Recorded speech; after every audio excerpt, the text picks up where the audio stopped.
आमचा संबंध येतो हा कॉन्ट्रॅक्टरशी येतो. उद्या तू कॉन्ट्रॅक्टर म्हणून काम घेतलं आणि तुला आम्ही काम दिलं, तुझे बिलं येतील तसे आम्ही तुला पैसे देणार. तू ह्याला सब कॉन्ट्रॅक्ट नेमलेला असेल, सब कॉन्ट्रॅक्टरला पैसे देण्याचा अधिकार आमचा नाहीये, अधिकार तुमचा आहे. आता तुमचं आणि त्यांचं काय झालंय त्याची आम्हाला माहिती नाहीये.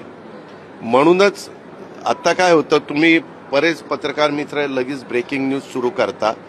वास्तविक ह्या ब्रेकिंग न्यूज सुरू करण्याचा तुम्हाला पूर्णपणे लोकशाहीमध्ये अधिकार आहे, याबद्दल दुमतच नाही.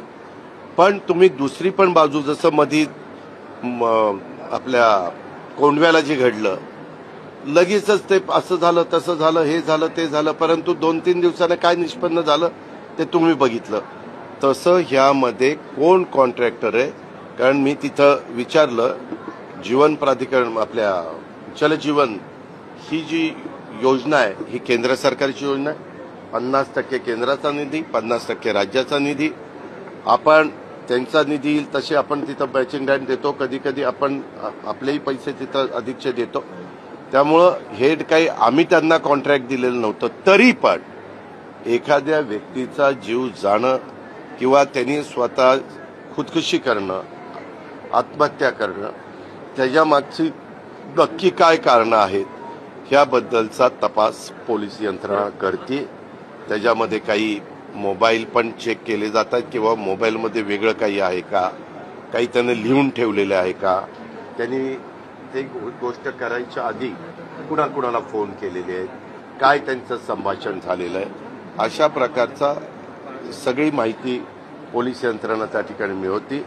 पण मी आपल्या मार्फत राज्याच्या जनतेला सांगू इच्छितो, झालेली घटना अतिशय दुर्दैवी आहे, पण त्याला आम्ही काम दिलेलं नव्हतं. काम दुसरा कॉन्ट्रॅक्टर करत होता, त्याच्या हाताखाली हा कॉन्ट्रॅक्टर काम करत होता, अशी आज सकाळच्या 10च्या मीटिंगमध्ये माझी माहिती.